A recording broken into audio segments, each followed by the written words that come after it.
ورحمۃ اللہ وبرکاتہ۔ الحمد للہ رب العالمین والعاقبۃ للمتقین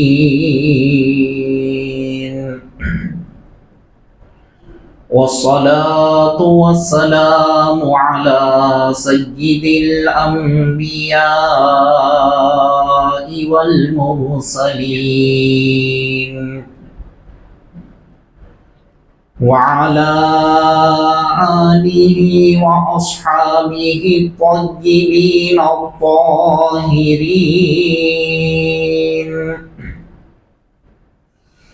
اشہد ان لا الہ الا اللہ وحدہ لا شریک لہ واشہد ان سیدنا ونبینا ومولانا محمدا عبدہ ورسولہ صلی اللہ علیہ وعلی آلہ واصحابہ وازواجہ وذریاتہ وعلماء ملتہ واولیائہ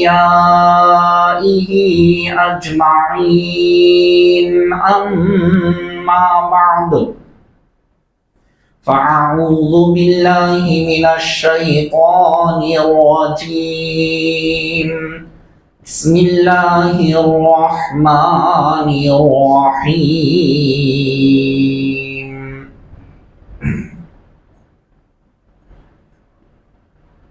ان اکرمکم عند اللہ اتقاکم، صدق اللہ مولانا العظیم۔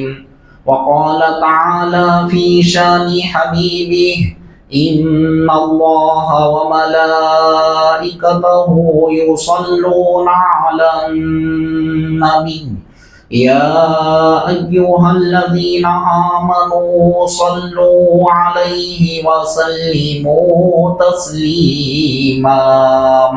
اللہم صل علی سیدنا وشفیعنا ونبینا ومولانا محمد وعلی آل سیدنا محمد وبارک وسلم، صلاة وسلام علیک یا حبیبی یا رسول اللہ، صلی اللہ تعالی علیک وسلم۔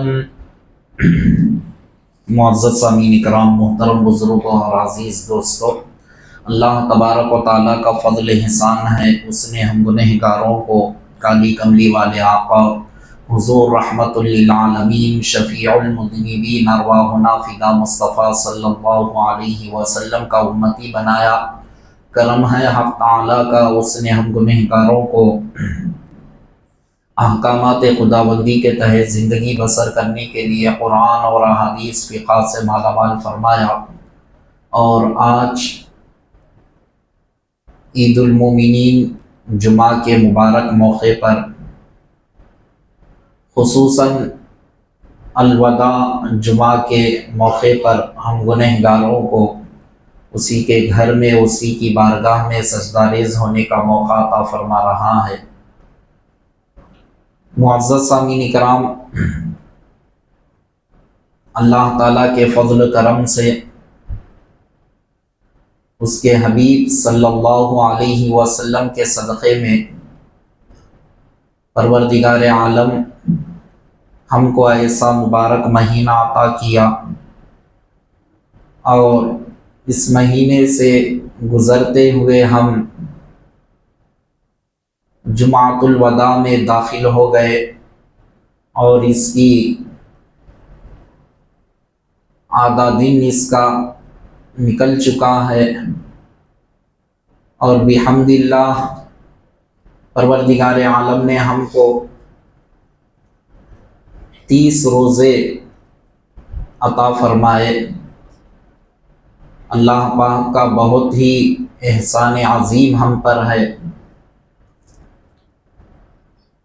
اللہ تعالیٰ جب بندوں کو قیامت میں بھی دیکھا جائے، جب بندوں کو بخشنا چاہتا ہے تو ان کی زندگی کے اعمال میں سے اللہ تبارک و تعالیٰ یہ دیکھتا ہے، کچھ نہ کچھ بہانہ دیکھتا ہے، فلاں نیکی کے ذریعے میں اس کو بخش دوں، فلاں اس کے ذریعے میں اس کو بخش دوں۔ اللہ تبارک و تعالیٰ اس کے نیکیوں میں دیکھتا ہے، اور دیکھ کر اللہ تبارک و تعالیٰ جو ادا مولا کو پسند آ جاتی ہے وہ ادا اس کی نجات کا ذریعہ بن جاتی ہے۔ تو اب ہم الحمدللہ اس ماہ مبارک میں جہاں تک ہو سکے اللہ تعالیٰ کی عبادتیں کرتے رہے، لیکن جیسے اس کی عبادت کا حق ہے کما حق ہو ہم ادا نہیں کر پائے۔ یہ ماہ مبارک ہمارے پاس ایک مہمان کی طرح آیا، اور یہ مہمان ہم سے رخصت ہو رہا ہے، یہ مہمان ہم سے جدا ہو رہا ہے، اور یہ مہمان کہاں جائے گا؟ جس کی اجازت سے یہ مہمان ہم تک آیا وہی پروردگار عالم کے پاس یہ مہمان کیا ہوتا ہے؟ لوٹ جاتا ہے۔ اور غور کریں، یہ مہمان رب کی بارگاہ میں جا کر بندوں کے تعلق سے اچھا رویہ پیش کرے کہ مولا مجھے فلاں فلاں بندوں نے میری مہمان نوازی اچھی کی۔ حدیث پاک میں آتا ہے قیامت کے دن رمضان، اس کو یہ بے جان مت سمجھو۔ بے جان کسے کہتے ہیں؟ ہمارے عرف عام میں تو یہ سمجھتے ہیں بے جان سے مراد اس کے اندر بہت کچھ جان ہے، ہم اس کا الٹا استعمال کرتے ہیں۔ کوئی چیز اگر اچھی نظر آ جائے، بہت بہترین ہے، بے جان چیز ہے کہہ دیتے ہیں، مطلب ان کے تعریف کے انداز کے اندر یہ ہوتا ہے بہت جاندار چیز ہے۔ لیکن الفاظ جو استعمال ہوتے ہیں بے جان، بے جان کا مطلب اس میں جان ہی نہیں ہے، یہ مردہ ہے، اصل اس کا معنی ہوتا ہے۔ لیکن ہم یہاں پر اردو کا جنازہ نکالتے ہیں، اسی لیے یہ لفظ استعمال کر دیتے، بہت بے جان چیز ہے۔ بے جان جہاں پر جان نہ ہو، بیکار چیز کو یہ لفظ استعمال ہوتا ہے۔ تو الغرض رمضان المبارک رب کی بارگاہ میں حدیث پاک میں آتا ہے، مولا کی بارگاہ میں عرض کرتا ہے کہ مولا فلاں فلاں بندے کو تو بخش دے، میں نے کھانے پینے سے فلاں بندے کو روکا تھا، وہ بندے رک گئے، اور جب تک رکے رہے جب تک تیرا حکم تھا، تو میں آیا بندوں کو، آنے کے بعد بندے کھانے پینے سے رک گئے، مولا آج میں ان کے حق میں تیری بارگاہ میں شفاعت طلب کرتا ہوں، مولا فلاں فلاں بندے کو بخش دے۔ اب حدیث پاک یہاں پر ختم نہیں ہوئی کہ بخش دے کہہ دیا رمضان کہنے کے بعد بات ختم نہیں ہوئی۔ اگر بات ختم ہو جاتی تو ذہن میں سوال پیدا ہوتا، رمضان تو رب کی بارگاہ میں شفاعت کے تعلق سے کہا، لیکن اس کی شفاعت قبول ہوئی یا نہیں ہوئی سوال پیدا ہوتا۔ لیکن حضور علیہ السلام کیا بیان فرما رہے ہیں کہ رمضان رب کی بارگاہ میں شفاعت کرنے کے تعلق سے کہے گا، اور کہنے کے بعد اللہ تبارک و تعالی رمضان کی شفاعت کو، اس کے گزارش کو اللہ تبارک و تعالی قبول فرمائے گا، اور قبول فرما کر جن جن بندوں کے حق میں رمضان شفاعت کرنے کے تعلق سے کہے گا کہ مولا فلاں اس کو بخش دے، فلاں اس کو بخش دے، شفاعت کرے گا، اللہ تبارک و تعالی وہ بندوں کے تعلق سے شفاعت کو بھی قبول فرما لے گا۔ رمضان کی شفاعت کو اللہ تبارک و تعالیٰ کیا کرے گا؟ قبول فرما لے گا، اور قبول فرمانے کے بعد ان لوگوں کو اللہ تبارک و تعالیٰ جنت کے اندر داخل کر دے گا رمضان کی شفاعت کرنے کی وجہ سے۔ اب آپ اندازہ لگائے وہ رمضان کن کے حق میں شفاعت کرے گا؟ جو اس کی صحیح طور پر قدردانی کیے، جو اس کی مہمان نوازی صحیح طور پر کیے، جو اس کو اچھی طرح سے سارا رمضان گزارے، انہی لوگوں کے حق میں شفاعت کرے گا۔ اور جن کا معمول رمضان ہو یا غیر رمضان ہو ایک ہی تھا، عبادتوں کے اندر تبدیلی نہیں، نہ روزے رکھے نہ تراویحوں کو انہوں نے پڑھا، بس یوں ہی رمضان گزار دیا، تو ایسے لوگوں کے تعلق سے بھی قیامت میں کیا کرے گا اللہ کی بارگاہ میں، کیونکہ اب یہ مہمان آیا رب کی بارگاہ سے، اب یہ لوٹے گا رب کی بارگاہ میں لوٹ جائے گا، اور یہ جب لوٹ جائے گا تو اس کے اندر بندوں کے تعلق سے کیفیت بیان کرنے کی سکت ہے، اس کو بے جان مت سمجھنا۔ تو یہ رمضان کیا ہے؟ ایسا باجان ہے، اس کے اندر ایسی جان ہے، بندے کون سے بندے کس احترام کر رہے ہیں، کون سے بندے احترام نہیں کر رہے ہیں، سب کچھ جانتا ہے۔ جب رب کی بارگاہ میں لوٹے گا تو پروردگار عالم سے کہے گا کہ مولا فلاں بندے نے میری صحیح طور پر قدردانی کی، فلاں بندے نے مجھ کو صحیح طور پر، میں جو مہمان بن کر ان کے پاس گیا صحیح طور پر انہوں نے میرا حق ادا کیا۔ تو رمضان کہے گا تو اللہ تبارک و تعالیٰ خوش ہو جائے گا، ان کی مغفرت کر دے گا، اور اگر شکایت کر دے تو اللہ تبارک و تعالیٰ اس بندے سے ناراض ہو جائے گا۔ تو رمضان کن کے لیے شکایت کرے گا؟ جو دیگر دنوں کی طرح بھی اس کو گزار دیے، اور یہ سمجھے کہ میں شب قدر کے بعد 3 دن روزہ رکھ کر سارا حق میں ادا کر دوں گا، یہ سمجھ کر صرف 3 دن روزہ رکھے، ایسے لوگوں کے تعلق سے بھی شکایت کرے گا۔ اور ایسے لوگ جو اچھے خاصے رہ کر رمضان المبارک کو صحیح طور پر نہ روزہ رکھے، نہ نمازیں پڑھے، نہ نماز تراویح کا اہتمام کیا، یوں ہی گزار دیے، ایسے لوگوں کے لیے اللہ کی بارگاہ میں شکایت کرنے والا ہے رمضان۔ اور وہ رمضان جب شکایت کرے گا تو اللہ تبارک و تعالیٰ اس کی شکایت کو سنے گا، اور سننے کے بعد ان بندوں کے حق میں اللہ تبارک و تعالیٰ غضب کا معاملہ کرے گا۔ اب ہم کو جائزہ لینے کی ضرورت ہے، ہم نے رمضان کو کیسے گزارا۔ الوداع جمعے میں ہم داخل ہو گئے، اب چند گھنٹوں کا مہمان ہمارے پاس ہے، اب یہ چند گھنٹوں کے بعد پھر آئندہ سال ہم میں سے کون باقی رہے گا کون نہیں معلوم، یہ رحمت برکتیں ہمارا پھر مقدر بنے گی یا نہیں معلوم۔ ایسی رحمتیں ایسی برکتیں جو اللہ تبارک و تعالی رمضان میں رکھی ہے، پھر یہ مہینہ ہم کو نصیب ہونے والا ہے یا نہیں معلوم۔ کتنے ایسے لوگ ہیں جو گزشتہ سال ہمارے ساتھ تھے، ہمارے ساتھ روزوں میں تھے، عید میں شریک ہوئے، ہر معاملے میں شریک ہوئے، لیکن یہ رمضان کی آمد سے پہلے وہ اللہ کے پیارے ہو چکے ہیں۔ کتنے ایسے لوگ ہیں عزیزان محترم، آپ ہم اندازہ لگا سکتے ہیں، آج ہم ان کی صورتوں کو دیکھنے کے لیے ترستے ہیں کہ آج وہ ہمارے درمیان میں نہیں ہے، ہم سے جدا ہو گئے ہیں، کل نفس ذائقۃ الموت کے اعتبار سے وہ دنیا کو چھوڑ کر چلے گئے ہیں، اللہ تعالیٰ کی بارگاہ سے بلاوا آیا وہ چلے گئے ہیں۔ تو دیکھے غور کرے کہ یہ جو چند لمحات جو بھی ہمارے لیے باقی ہے، چند گھنٹے ہمارے لیے باقی ہے، ہم اپنے آپ کا جائزہ لے، یہ مہمان کی مہمان نوازی ہم نے کیسے کیا۔ ہر ایک کو اپنا اپنا جائزہ لینا ضروری ہے، اور خاص طور پر وہ لوگ جو اچھے خاصے رہ کر رمضان کو یوں ہی گزار دیے، کچھ گھنٹے باقی ہے، کیا عمل کر لے، رب کی بارگاہ میں توبہ کرے، استغفار کرے، جتنے روزے چھوٹ گئے یہ عہد کر لے آج کہ رمضان کے بعد میں وہ سارے روزے رہوں گا، جتنے فرض نمازوں کو چھوڑ دیا وہ روزے وہ نمازیں میں قضا کروں گا، اور جتنے گناہوں کے اندر ملوث تھے سارے گناہوں کو میں چھوڑ دوں گا۔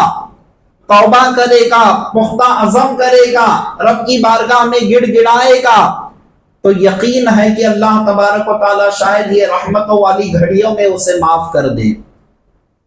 امید ہے اللہ تعالیٰ کی ذات سے، لیکن یاد رکھے عزیزان محترم، اللہ تبارک و تعالی بندوں کو جب بخشنا چاہتا ہے تو ایسے موقع فراہم کرتا ہے جو ہم کو آج اللہ تبارک و تعالی نے موقع دیا. یہ رمضان جیسا عظیم تحفہ ہم کو دیا. پچھلی امتوں کو اللہ تبارک و تعالیٰ نے یہ تحفہ نہیں دیا جو تحفہ صرف اور صرف امت محمدیہ کو دیا. اور سورہ فاتحہ کی جو دولت ہے وہ سورہ فاتحہ کی دولت بھی اللہ تبارک و تعالیٰ صرف اور صرف امت محمدیہ کو اللہ تبارک و تعالیٰ نے عطا فرمایا. یہ دونوں ایسی چیزیں ہیں دیگر امتیوں کو اللہ تبارک و تعالیٰ نے وہ عطا نہیں کیا، صرف امت محمدیہ کو اللہ تبارک و تعالیٰ یہ عطا فرمایا جس میں سورہ فاتحہ ہے اور رمضان المبارک ہے. اب یہ ہم سے جدا ہو رہا ہے تو یہ مہمان ہم سے خوش ہو جائے تو ہم کیا کریں؟ تو جو گھنٹے بچے ہوئے ہیں ہمارے لیے وہ گھنٹوں میں ہم کیا کریں؟ اللہ تبارک و تعالیٰ کی بارگاہ میں توبہ کرے، استغفار کرے اور گڑ گڑائے. ہم سے جو کوتاہیاں ہو چکی ہیں، جو غفلتیں ہو چکے ہیں، اللہ تعالیٰ کی بارگاہ میں معافی مانگے. تو یقیناً تو یہ آخری گھڑیوں میں جو ہم یہ کریں گے تو رمضان جا کر اللہ تعالیٰ کی بارگاہ میں ہماری شکایت نہ کرے اور ہم یہی دعا اللہ تبارک و تعالیٰ کی بارگاہ میں کرتے رہے. تو یاد رکھیں معزز سامعین اکرام، یہ ہم سے اب جدا ہو رہا ہے، ہم کو یہ پیغام دیتے ہوئے جدا ہو رہا ہے. حضور علیہ السلام کا یہ معمول تھا کہ جیسا ہی آخری دن جیسے جیسے بڑھ جاتے مکمل 10 دن کا اعتکاف فرما لیتے. فرمانے کے بعد عبادتوں کے اندر اور کثرتیں ہو جاتی. آنے سے پہلے رب کی بارگاہ میں دعائیں کرتے کہ مولا یہ ماہ مقدس تک پہنچا دے، اور جب یہ مہینہ آ جاتا تو اتنی عبادتیں حضور علیہ السلام کے قدم مبارک میں ورم آ جاتا، قدم مبارک پھول جاتے. رات میں اس قدر کھڑے ہو کر اللہ کی عبادت کیا کرتے تھے. اور اللہ تبارک و تعالیٰ نے ہمارے لیے جب ہم یہ ساری پابندیاں کیے کرنے کے بعد اب اس کے اندر اگر کچھ چھوٹی موٹی اگر کوتاہی ہو جاتی ہے، اللہ تبارک و تعالیٰ نے ہمارے لیے ایک آپشن رکھا ہے، وہ ہے صدقہ فطر. صدقہ فطر کے ذریعے حدیث پاک میں آتا ہے، حضور علیہ السلام بیان فرماتے ہیں صدقہ فطر ایک ایسا ذریعہ ہے، بندہ اللہ کے فرمان کے مطابق روزہ رکھا، نمازوں کو قائم کیا، صدقہ خیر و خیرات میں کثرت کر دیا، غریبوں کو، یتیموں کو، مسکینوں کو، محتاجوں کی مدد کرتا رہا، اللہ کے دیے ہوئے مال میں سے راہ خدا میں خرچ کرتا رہا، اپنی پسندیدہ چیزوں کو اللہ کی رضا حاصل کرنے کے لیے صرف کرتا رہا، خرچ کرتا رہا. اب لیکن اس کے روزوں میں کچھ نہ کچھ کوتاہی ہو گئی، کیونکہ روزے ہمارے الگ ہے، وہ عارفین کے روزے الگ ہوا کرتے ہیں. جو اللہ تعالیٰ کے خاص بندے ہوتے ہیں ان کے روزوں میں ہمارے روزوں میں زمین و آسمان کا فرق ہے. آپ کہیں گے وہ کیسے روزے، کیا 24 گھنٹے وہ بھوکے ہوتے تھے؟ نہیں، وہ بھی ہماری طرح صبح میں سحر کرتے، شام میں افطار کرتے. لیکن جو عارفین ہوتے تھے، جو محبوب خدا ہوتے ہیں، وہ بندوں کے روزے ایسے ہوا کرتے ان کی ہر سانس بیکار نہیں جایا کرتی. روزے کی حالت میں ان کی ہر سانس بھی بیکار نہیں جایا کرتی ہے. جب بھی وہ سانس لیتے تو اللہ کا ذکر کیا کرتے ہیں. تو ایسے محبوبین بندے ہوئے زمین پر جو اللہ والے ہوتے ہیں ان کے روزے ایسے ہوا کرتے تھے. برائیوں کی طرف جانا تو دور کی بات ہے، نیکیوں میں ذرا برابر بھی کمی ہونا وہ محسوس اپنے آپ کو گوارا نہیں سمجھتے. ایسے لوگوں کے روزے ہیں عزیزان محترم. اسی لیے کیا کہا گیا، شریعت کا روزہ الگ ہے، طریقت کا روزہ الگ ہے. تو الگ سے مراد آپ یہ مانا ہرگز مت لے ان کے لیے 24 گھنٹوں کا روزہ ہوتا، ہمارے لیے صبح سحر کیے تو غروب آفتاب کے بعد ہم افطار کر لیتے ہیں. صبح کا یہی دستور ہے، لیکن یہ جو وقت وہ گزارتے ہیں ان کے گزارنے میں ہمارے گزارنے میں بہت بڑا فرق ہے. ہمارے وقت تو یوں ہی گزر جاتے ہیں گزرتے گزرتے افطار میں بھی بیٹھ جاتے ہیں، تب بھی ہم باتیں، یہ چیز کہاں سے، وہ چیز کہاں سے لائی، فلاں جگہ کی گنجی اچھی، فلاں جگہ کی یہ ساروں میں ہمارے وقت ایسے گزرتے گزرتے گزرتے گزرتے بس چند گھنٹے باقی رہ گئے۔ اب یاد رکھیں عزیزان محترم، تو ہمارے لیے اگر کوتاہی، روزہ الحمدللہ ہم برابر رکھے، نماز تراویح برابر پڑھے، عبادتیں ہم ضرور کریں، لیکن ہماری عبادتوں میں جو خشوع اور خضوع ہونا تھا اس میں کمی آ گئی، ہمارے روزوں میں جو خشوع اور خضوع ہونا تھا اس میں کمی آ گئی، ہماری عبادتوں میں جو ہماری عبادتوں کی جان اصل کیا ہے کہ سارے وساوس و خطرات کو ہٹا کر، سارے تمام چیزوں کو ہٹا کر بس ایک ہی توجہ ہونا چاہیے تھا، پروردگار عالم مجھے دیکھ رہا ہے، ان تعبد اللہ کانک تراہ فإن لم تکن تراہ فإنہ یراک، کہ پہلا مرحلہ کیا ہے، اللہ کو ہم دیکھ رہے ہیں، یہ مرحلہ نہ ہو تو دوسرا مرحلہ ہمارے لیے کیا ہے، فَإِن لَمْ تَكُنْ تَرَى، ہمارے اندر وہ سکت نہیں ہے، وہ طاقت نہیں ہے، ہمارے آنکھوں میں وہ جلوے دیکھنے کی طاقت نہیں ہے، تو دوسرا مرحلہ ہمارے لیے کیا بیان کیا گیا، فَإِن لَمْ تَكُنْ تَرَاهُ فَإِنَّهُ يَرَاكَ، اگر ہم مولا کو نہیں دیکھ رہے ہیں تو مولا ہم کو دیکھ رہا ہے۔ یہ کیفیت کے ساتھ ہماری نماز ہونا تھا، ہماری نمازوں کے اندر جو مخلصانہ عبادتیں ہونا تھا وہ کمی رہ گئی۔ اب یہ جب سارے کمیاں جب ہمارے رہ جاتے ہیں، ہمارا کام یہ ہے اس کو درست کرتے رہنا، اس میں اور آگے بڑھتے رہنا۔ اب چھوٹی موٹی جو کوتاہیاں ہو گئی ہیں وہ کوتاہیاں تمہاری معاف کر دے گا اللہ تبارک و تعالیٰ۔ کب معاف کرے گا؟ تم صدقے فطر ادا کر دو، اللہ تبارک و تعالیٰ اس کے ذریعے سے تمہارے گناہوں کو معاف کر دے گا۔ جو چھوٹے موٹے جو کوتاہیاں ہو گئے وہ کوتاہیوں کو اللہ تبارک و تعالیٰ معاف فرما دے گا۔ اور یہ صدقے فطر واجب کب ہوتا ہے؟ عید الفطر کے دن بعد نماز فجر آپ پر صدقے فطر واجب ہو جاتا ہے۔ اور یہ صدقے فطر کن کو دینا چاہیے؟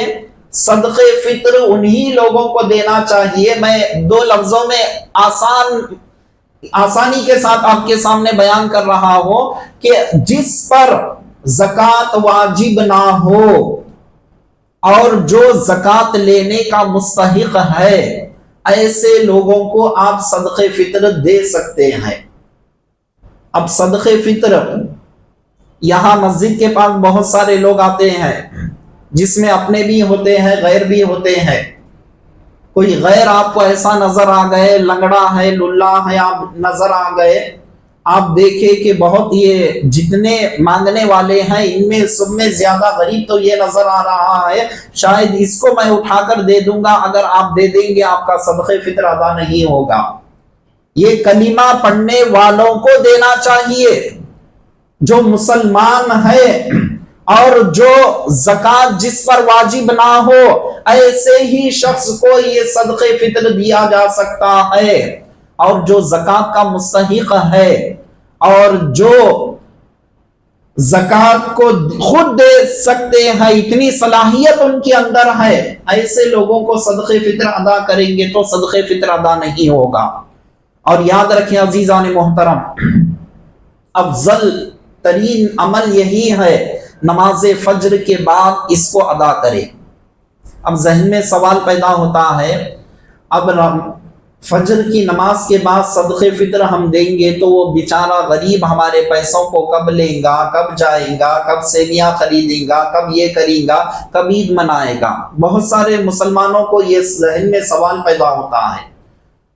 اچھا خیال ہے، لیکن اس کو بھی سوچنا چاہیے، اسلام کے اندر کچھ اور بھی آپشن ان لوگوں کے لیے رکھا گیا ہے، یہ نہیں، یہ بھی تو سوچنا چاہیے۔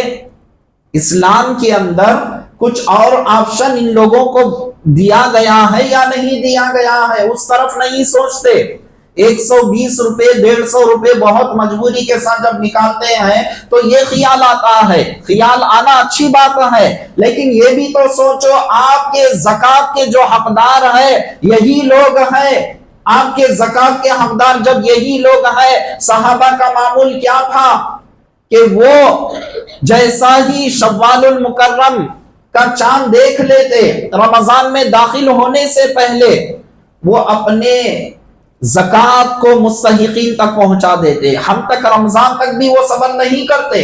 صحابہ کا تو یہ معمول تھا، لیکن یہ ساری چیزوں کو ہم بھول جاتے ہیں۔ زکات کے مستحق جب یہ لوگ ہیں، تمہاری زکات جتنا جلد سے جلد ان تک پہنچے گی، وہ بیچارے اپنے رمضان کی تیاری وہ کر لے سکتے تھے، عید کی تیاری وہ کر لے سکتے تھے، لیکن یہ سارے خیالات ہم سے ہٹ جاتے ہیں۔ صدقے فطر کا جب معاملہ آتا ہے تو یہ خیال ہمارے ذہنوں میں پیدا ہوتا ہے۔ لیکن شریعت کے اندر یاد رکھیں عزیزان محترم، ایک گنجائش، ایک آپشن رکھا گیا ہے، اگر کوئی پہلے بھی اگر ادا کر دے تو ان کا صدقہ فطر ادا ہو جاتا ہے۔ لیکن افضل کیا ہے، واجب کب ہوتا ہے؟ شریعت کے اعتبار سے نماز فجر، عید کے دن نماز فجر ادا کر دیے، آپ پر واجب ہو گیا۔ اور یہ صدقہ فطر کب تک ادا کرنا ہے؟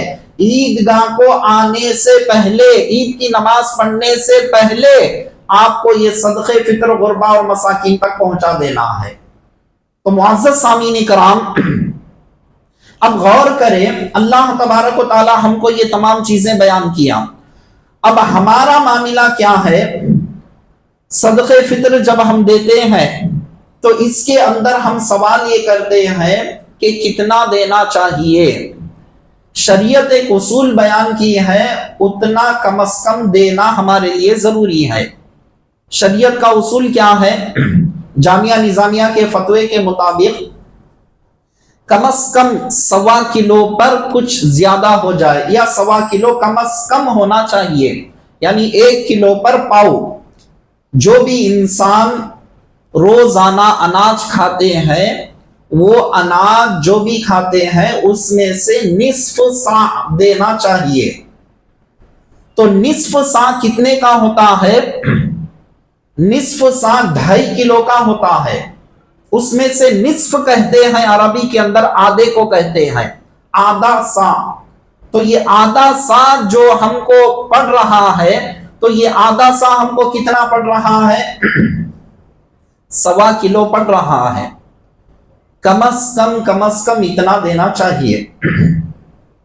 آپ بڑھ کر دے رہے ہیں، الحمدللہ بہت اچھی بات ہے، دیں، ایسے موقعوں پر ہی دینا چاہیے۔ رب کو راضی کرنے کے لیے بندہ جتنا بھی دے کم ہے۔ مولا کے دیے ہوئے مال میں سے مولا کی راہ میں دے رہے ہیں، تو جتنا بھی دیو ہمارے لیے کم ہے۔ لیکن شریعت مقدار اس لیے بیان کی ہے، اس سے کم نہیں ہونا، اس سے بڑھ کر چاہے جتنا بھی ہو جائے۔ مثال کے طور پر 100 روپے فطرہ پڑ رہا ہے، یا 120 روپے اگر پڑ رہا ہے، آپ اس سے کم مت دے۔ 150 روپے دے رہے ہیں، الحمدللہ بہت اچھی بات ہے، دیں۔ 200 روپے دے رہے ہیں، بہت اچھی بات ہے۔ آپ 1000 روپے نکال رہے ہیں، اللہ نے آپ کو مال و دولت دیا، سکت دیا، بہت اچھی بات ہے، آپ نکالیں۔ اسلام آپ کو منع نہیں کرتا۔ منع کیا کرتا ہے؟ اس کے اندر دینے سے منع کرتا ہے۔ اور یاد رکھیں عزیزان محترم، یہ مبارک گھڑیاں ہم سے جدا ہو رہی ہیں۔ حضور علیہ الصلوۃ والسلام، اور ایک انسان کا فطری تقاضا بھی ہوتا ہے، جو انسان کا بالکل اہم اگر کوئی ہو، وہ اس سے جدا اگر ہوتا ہے تو اسے بہت تکلیف ہوتی ہے۔ اب یہ رمضان ہم سے جدا ہو رہا ہے تو ہماری کیفیت کیا ہے اس کو ہم دیکھیں۔ کیا اس کے جانے کی وجہ سے ہمیں غم ہو رہا ہے یا خوشی محسوس ہو رہی ہے؟ اگر خوشی محسوس ہو رہی ہے تو سمجھو ہم سچے ایمان والے نہیں ہیں۔ حضور علیہ السلام کا فرمان ایک طرف رکھے، کیا بیان فرماتے آقا دو جہاں صلی اللہ علیہ وسلم، اگر میری امت کو رمضان المبارک کی اگر مکمل حقیقت معلوم ہو جاتی تو میری امت کیا تمنا کرے گی، کیا آرزو کرے گی کہ مولا سال میں 1 مہینہ نہیں، سارا سال رمضان رکھ دے تو ہمارے لیے بہتر ہے۔ یہ امت تمنا کرے گی مولا سارے سال ہم کو رمضان بنا دے۔ تو کب تمنا کرے گی؟ اس کی مکمل حقیقت معلوم ہو تب کرے گی۔ اور یہ تمنا کون کرے گا؟ جو پختہ ایمان والا ہے، وہ ضرور یہ تمنا کرے گا کہ مولا کی ہر آن ہر گھڑی رحمتیں برکتیں اس میں برستی ہیں، اور وہ بھی آج الوداع جمعہ ہے۔ اللہ تبارک و تعالی ہر ساعتوں میں گنہگاروں کو جہنم سے آزاد کر کے رمضان المبارک میں جنت میں داخلہ نصیب فرماتا ہے، اور جب جمعۃ الوداع آ جاتا ہے تو اللہ تبارک و تعالی جتنے اب تک اللہ تبارک و تعالی گنہگاروں کو جہنم سے آزاد کر کے جنت کا حقدار کیا ہے، اتنی تعداد سے بڑھ کر اللہ تبارک و تعالی جمعۃ الوداع کے موقع پر گنہگاروں کو جہنم سے آزاد کر کے جنت کا مستحق بنا دیتا ہے۔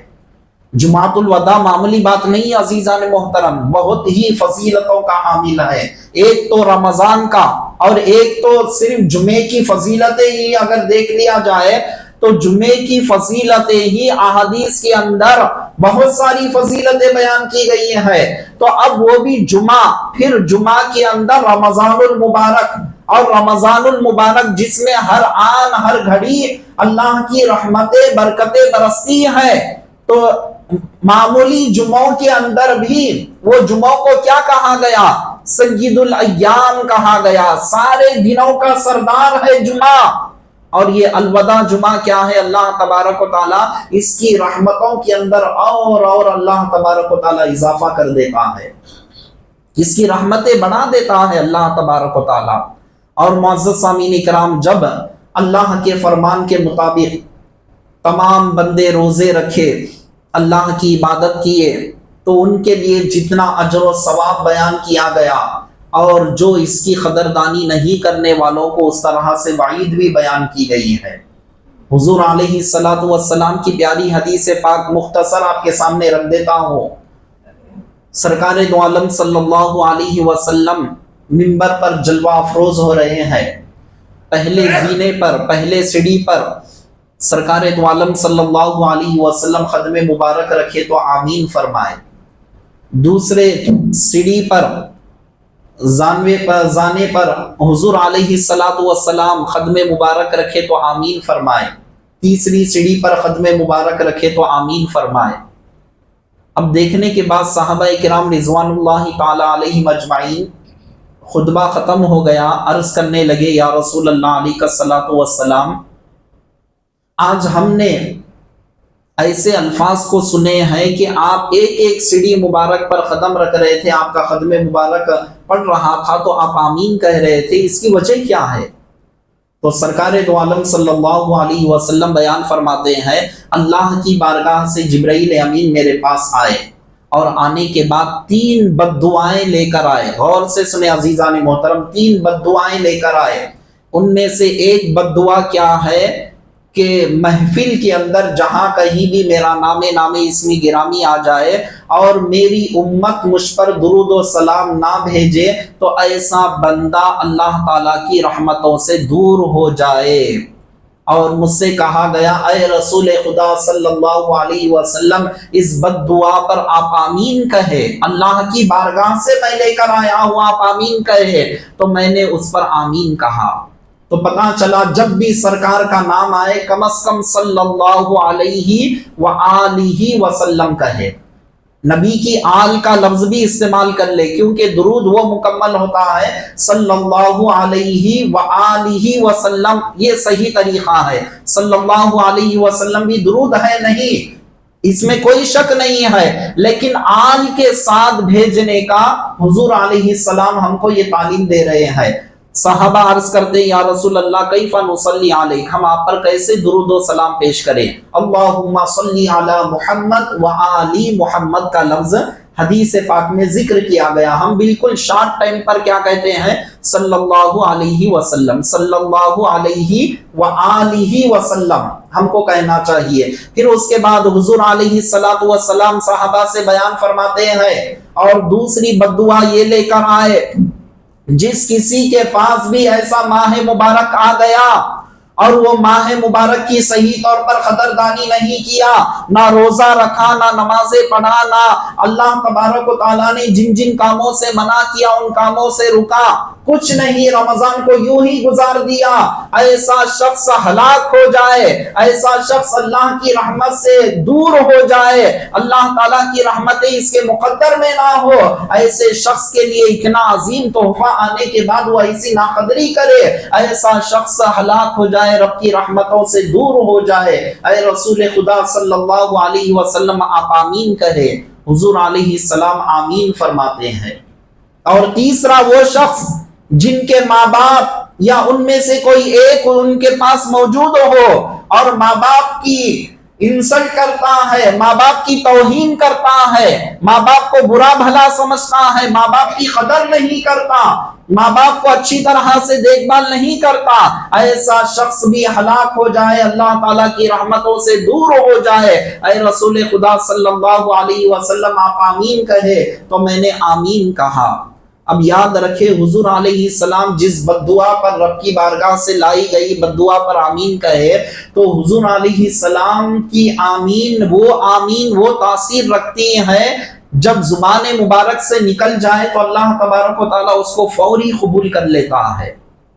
جہاں پر اتنی فضیلتیں ہیں وہاں پر رمضان کو یوں ہی گزار دیے تو ان لوگوں کے لیے اتنی محرومی اور اتنی وعید، اتنا عذاب، اتنا اللہ تعالیٰ کی رحمتوں سے وہ دور ہو جاتے ہیں۔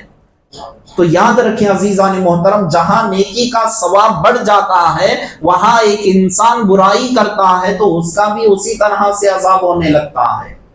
تو یاد رکھیں معزز سامعین اکرام، چند گھنٹے ہمارے لیے باقی ہیں۔ آخری بات آپ سے یہ کہنا ہے، حضور علیہ السلام بیان فرماتے ہیں آج کی جو رات ہوتی ہے عید الفطر کی رات، اسلام میں کیا ہے؟ رات پہلے دن بعد میں۔ تو آج کی جو رات ہمارے لیے آنے والی ہے، احادیث کے اندر اس رات کی بہت بڑی فضیلتیں بیان کی گئی ہے۔ اس رات کو لیلۃ الجائزہ کہا گیا حدیث پاک میں۔ مطلب کیا ہے؟ محنت کرنے والوں کو ان کی مزدوری دینے کی رات ہے آج۔ محنت کرنے والا جب محنت کرتا ہے، الحمدللہ اللہ کے فضل سے روزے رکھے سب کچھ کریے، تو اب اللہ تعالیٰ آج کی رات کیا کرتا ہے؟ ہمارے درمیان یا وہ نیک بندوں کے درمیان اللہ تعالیٰ کیا کرتا ہے؟ انعامات کو تقسیم کرتا ہے۔ اس کے بعد ابن ماجہ شریف کی حدیث پاک ہے، حضور علیہ السلام بیان فرماتے ہیں آج کی رات بندہ مومن اللہ کی عبادت میں گزارے گا، لیلۃ الجائزہ میں اللہ کی عبادت کرے گا، تو اللہ تبارک و تعالیٰ کی رضا حاصل کرنے کے لیے ایمان کی حالت میں اللہ کی عبادت کرے گا، اللہ تبارک و تعالیٰ اس بندے کے دل کو اس وقت زندہ رکھے گا جب سب کے دل مردہ ہو جائیں گے۔ کتنی بڑی فضیلت ہے عزیزان محترم، اندازہ لگائے۔ ہم تو یہ سمجھتے ہیں چاند دکھ گیا اب عبادتوں سے چھٹی ہو گئی، ایسا نہیں۔ جہاں پر پاک راتوں میں جاگنے کی فضیلت کو ذکر کیا گیا وہاں پر لیلۃ الجائزہ میں جاگ کر عبادت کرنے والوں کی فضیلت کو ذکر کیا گیا۔ اور اتنی فضیلت کی حامل ہے یہ رات جو آج آ رہی ہے، بندہ مومن جو نیک اور جائز تمناؤں کے لیے جو جو دعائیں کرے گا وہ دعا اللہ تعالیٰ کی بارگاہ میں قابل قبول ہو جاتی ہے۔ لیکن ہمارا معاملہ کیا ہے؟ شاپنگ میں اور بازاروں میں اسی میں سارا وقت ہم کھپا دیتے ہیں۔ اب تو ساری عبادتوں سے چھٹی مل گئی، تراویح بھی ہو گئی، ورنہ 10 بج جاتے تھے عبادت ہونے کے لیے، تراویح سے چھٹکارا مل گیا، ساری چیزوں سے چھٹکارا مل گیا۔ اب چلو، اب اس کے بعد سارے ہم کیا کرتے ہیں؟ ساری رات گزار دیتے ہیں اسی طرح سے۔ لیکن آج کی رات کی قدر کرنا مجھے اور آپ کے لیے ضروری ہے۔ لیلۃ الجائزہ ہے، جتنا ہم عبادت کریں گے مولا ہمارے دل کو بھی زندہ رکھے گا اور ہم سے راضی بھی ہوگا۔ اور یاد رکھیں عزیزان محترم، آخری پیغام رمضان یہی دے رہا ہے، جو میں نے رحمتیں برکتیں تمہارے لیے لائی، جو پریکٹس تم نے کیا اس پر قائم و دائم رہو۔ جاتے وقت رمضان ہم کو یہ کہہ رہا ہے کہ میں نے جو نیک ارادے کے ساتھ تمہارے اعمال کو درست کرنے کے لیے، تم کو بہتر بنانے کے لیے، جیسا میں تمہارے سامنے آیا، جو پیغام میں نے دیا، اللہ کے کلام کو پڑھنا، نمازوں کی پابندی، برائیوں سے بچنا، اللہ نے جن جن کاموں کا کرنے کا حکم دیا وہ کام کرنا، بقیہ تمام کاموں سے محفوظ رہ جانا، یہ پیغام کو زندگی بھر تم اپنا لو، تمہارے لیے کامیابی ہے۔ صرف تم رمضانی مسلمان نہیں، رحمانی مسلمان بن جاؤ، تمہارے لیے کامیابی ہے۔ جاتے جاتے یہ مہمان ہم کو یہ پیغام دے کر جا رہا ہے۔ اللہ کی بارگاہ میں دعا ہے کہ پروردگار عالم ہم تمام کو جو کچھ بھی کہا گیا سنا گیا عمل کی توفیق عطا فرما۔ مولا یہ ماہ مقدس جو ہم سے جدا ہو رہا ہے مولا، جو اپنی رحمت میں اپنے دامن میں اربوں خربوں جو نعمتیں اس نے رکھی ہیں مولا، وہ تمام کا ہم سب کو مستحق بنا دے۔ مولا یہ رمضان المبارک جو ہم سے جدا ہو رہا ہے مولا، یہ ماہ رمضان کی تمام فیوز و برکات سے ہم سب کو مالا مال فرما۔ اس کے پیغام کو، اس کے میسج کو ہم اپنی زندگیوں میں لانے کی توفیق عطا فرما۔ واسطہ سرکار دو عالم صلی اللہ علیہ وسلم کا، وصلی اللہ تعالی وسلم علی خیر خلقی سیدنا محمد وعلی آلہ واصحابہ اجمعین، والحمد للہ رب العالمین۔